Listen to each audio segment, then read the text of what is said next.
Hi, this is Shambhala Part 4. For newcomers, please start from Shambhala Part 1 and follow the sequence. Because of his head being so large, Yaqub received much attention and was often teased. When he grew up, many referred to him as the big head scientist. Yaqub was scorned and mocked. Within this oversized cranium, he had two activated brains tapped into by the beings from Pleiades and Aldebaran, and they gave him the ideas to create the beings to rule. He was parentless by the time he was 5 years old. His father was killed for marrying his brother's wife, and his mother died of a broken heart, longing for her home in Shambhala. He went to live with his uncle, Amo, who also lived on the surface of the earth after being exiled from the inner city, Shambhala, for disagreeable activity. He wanted to get revenge on his people. Therefore, Yaqub had the idea of creating the flugel rods by genetic splicing, cord grafting, to show forth his power and his wisdom, declaring himself the righteous. He made a people genetically and mentally weak and gave them the power to rule. He then intended to eliminate them to show and prove that he was God, always was and always will be, yet died before the completion of his creation. The Halabians, or flugel rods, were created years before the Canaanite tribes. The Halabians, flugel rods, who are the original Aryan race, was split into two groups. One group of flugel rods became known as the Neanderthal or cavemen. These are the same cavemen that were already in the caves when the tribes of Canaan migrated to the mountains. They are shameless, immoral, hairy beings. They walked on all fours and ate raw flesh, living in a state of bestiality. They are the fathers of the Nordic race and live in the caverns of the earth under Antarctica, in their home called Palakwapi, which is talked about by the Hopi, Native American stories that speak about passageways that lead to the inner earth called Palakwapi, inhabited by humanoid type beings having blonde hair and blue eyes, standing 7 feet tall. They also believe that the white man came to the surface when they submerged from the underworld. The Hopi believe that when they die, their spirits go to the underworld. These beings that they were talking about are the flugel rods, Yaqub's creation, who live in the cavern inside the earth, just as the creation of the flugel rods was from the result of the Asiatic black man, the Hindu, extracting the evil or disagreeableness from their own natures. It was the same with the ancient Hopi. The Hopi grafted the red-haired, green-eyed people from their genes. It involved the descendants of the ancient Hopi, including the Maya and the Aztecs.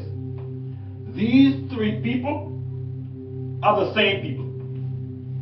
These ancient people resulted from the mixture of the people of Mali when they sailed from Timbuktu with Can Mansa Musa, and the Chinese who came over with Hushen, a Chinese monk, producing the Maya, Aztecs, and the Olmecs. This is the Olmec page. These are the original Olmecs. These are the Olmecs mixed with Chinese. These are the Olmecs mixed with Native Americans. These are the Olmecs mixed with Terros. These are the Terros from the underworld and the Terros from the surface. So, a manifestation of this evil are human blood sacrifices, a requirement of these disagreeable beings to appease their taste for blood. These tribes not only participated in human sacrifices, but also other rituals such as bloodletting. In this ritual, the offerer pierces the tongue or finger for the gods. This shows the evidence of the presence of reptilians, not to mention statues of frogs and serpents. These reptilians were present in the waters of the Yucatan area in Mexico and in underground bases today. Once the graftation was complete, the result was the red-haired, green-eyed Caucasian. So this would be another Adam to this race of people. The first person in the beginning of a race is referred to as Adam. This graftation strain yielded the red-haired Irish people. In Central America, in the Yucatan and Guatemala, is where this graftation took place. There are other grafting laboratories, such as the one in a place called Tiahuanaco in Bolivia, South America, also known as Earth Base 1. You can see remnants of what was damaged and has been reconstructed by the Bolivian government. This place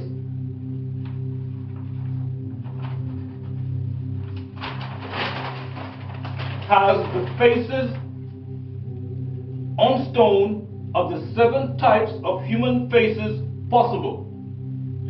So, actually, there are only 7 different faces, and everyone has a combination of these 7 original characteristics. That was 7 different Anunnaki who mixed with the Homo erectus, and why you have the face on Mars.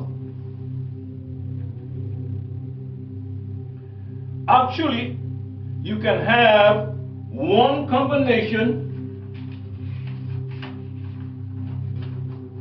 You can have one combination out of the 7 faces. After the Anunnaki was finished, Genesis 2:1, with what they wanted from it, you were given the will to choose, to adapt, and to invent, which made you Adamites superior to all else unclean. Genesis 1:26, but inferior to those in heaven.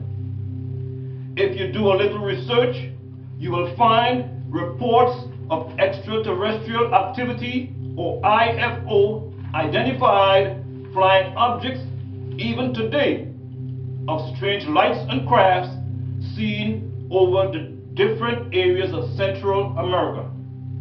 The red-haired, green-eyed Caucasian that resulted, and not to be mistaken with the red-haired, blue-eyed Canaanite tribes from the first son of Canaan. What you have to be made aware of is the fact that this intermixing was a plan from long ago, from the time of pre-Bible. The extraterrestrial beings of Pleiades and Aldebaran had a plan to eliminate the true gods, or Anunnaki, and their children, you Nubians, all out of jealousy. They want your position in the heavens and feel you are unworthy of it, and are trying to do everything in their power to stop you, including eliminating your existence. Do you follow? These malevolent beings now inhabit the Pleiades and Orion constellations, which were originally inhabited and colonized by the Anunnaki called Riskians, who are from the 19th galaxy, from the 8th planet called Rizqa. The Riskians sought refuge in other galaxies after, because the effects of the ultraviolet light depleting their already dwindling atmosphere. So, missionary trips were sent out from Rizqa to set up colonies for the remaining inhabitants to live on. The Rizqians that were there were not warriors, thus they were attacked by these malevolent beings and were suppressed and conquered. These malevolent beings then supplanted the Rizqians, claiming the planet as theirs. These are the same Aryan breed of people whose plan is to destroy the Anunnaki and their children by having you hate yourself to mix out that pure seed completely. They have you thinking that people like Halle Berry, Jada Pinkett, and Tyra Banks are the idea of pretty and nothing else, and that people like Shabba Ranks are ugly when he is God. They hide behind blue flashing lights and the badge. They terrorize and murder us legally on the streets and get away with it. Now do you understand? So, there are caverns in the inner world that are occupied by extraterrestrials. This does not include Agharta. In the year 1970-80, 4 of the caverns were occupied and 2 of them unoccupied. Today, there are over 20 caverns, some even occupied by surface people, and hidden secret societies such as the Illuminati, who are in cahoots with disagreeable extraterrestrials and having meetings beneath the Antarctica, where various different species gather together to plot to overthrow and control the surface.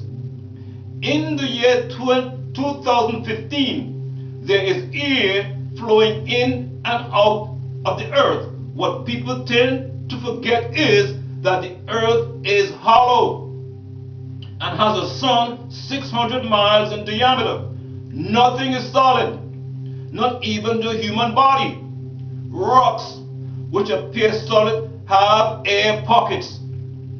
The caverns that were there naturally, some of them have been hollowed out by beings. The caverns are very large. Believe it or not, there are caverns connecting to Australia through the Atlantic Ocean. This way, they don't have to come in contact with surface dwellers, which would be like you, who live on the earth. The humanoid type extraterrestrials are making shuttles to transport themselves from one place to the next. the ones that are human have to travel in your space and time. They have to do things according to how time on earth is governed. They have created what is called Star Gateway, where they can step through and interdimensionally transport themselves. In the book of Caverns, chapter 172 of the ancient Egyptian book of the dead, the coming forth by day, this chapter is depicted as the book of the worshipping of the NIBIRU of the caverns. What a man should say when he reaches them in order to go in to see this NIBIRU in the great mansion of the Duat. Also, there is the book of gates, the book of Umduat, the book of the netherworld, etc. There are several gates protected by gatekeepers before reaching Shambhala. Holy Tablets, chapter 16, tablet 2, is entitled, Ishtar Goes to the Underworld. She had to be granted permission to enter 7 gateways before she could reach Shambhala. So don't get it twisted. They are an advanced society by far and have surpassed people on the surface of the earth in technology. They use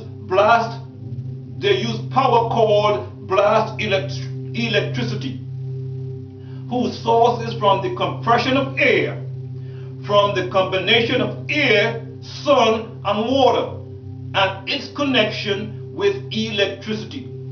This ties in with the shifting of weights, which was the secret to the building of the pyramids. They also get their power from the energy grid.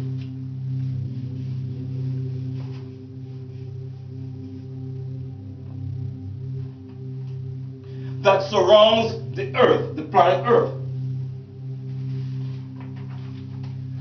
There are many points on the earth that sit directly on major points or vortices of the energy grid, such as the Great Pyramids of Giza, Egypt, the Bermuda Triangle at Bimini, Gabon in West Africa, which is a natural atomic reactor because of the high levels of uranium, Esther Island in the Pacific Ocean with its megaliths, German underground bases in Antarctica. Many of these are also entrances to the underworld caverns and the inner world, where all these different beings live. A grid is a network of uniformly spaced horizontal and perpendicular lines, specifically one used for locating points by means of a system of coordinates. This is one of the main reasons why extraterrestrials want your planet. The magnetic field is one of the most valuable assets on your planet because it has an endless amount of free energy. They use energy from the energy grid that surrounds the earth, or simply tap into the magnetic force of the earth. Magnetism is a force that acts like electricity.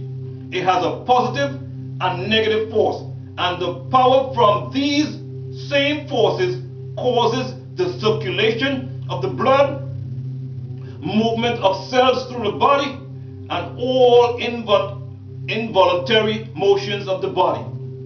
It can be used as a healing force, as in magnetic therapy, where the body is broken up into 3 main magnets and energy is drawn from the negative side to revitalize the body, or as a destructive force to power such inventions as the death ray, created by Nikola Tesla, the physicist, who was a Venerian or Venusian or from planet Venus, but who was born on Earth. The poles of the grid are spaced at different distances from the north geometric pole, and this arrangement set up a series of geometric harmonics which were directly related to the speed of light, mass, and gravity. The Earth's grid is also known as the crystalline Earth. It is very ancient and has been utilized by a number of civilizations. The Earth and its energies are organized. The geometric pattern of the Earth's grid is energetic in nature. The Earth's energy, organized in a precise web, was once and can be used again, the source of free and inexhaustible supply of power, once powering all the civilizations of high technological achievement. Some say that the grid is an interactive spiritual workshop for the purpose of aligning humans with planetary energies through the megalithic temple. The Earth's grid is seen as a living hologram of the organization of the solar system, intricately lined with life and destiny of human beings. Some of the significant features of the major grid intersections are NIBIRU, boundary of the Nazca plate, Zimbabwe,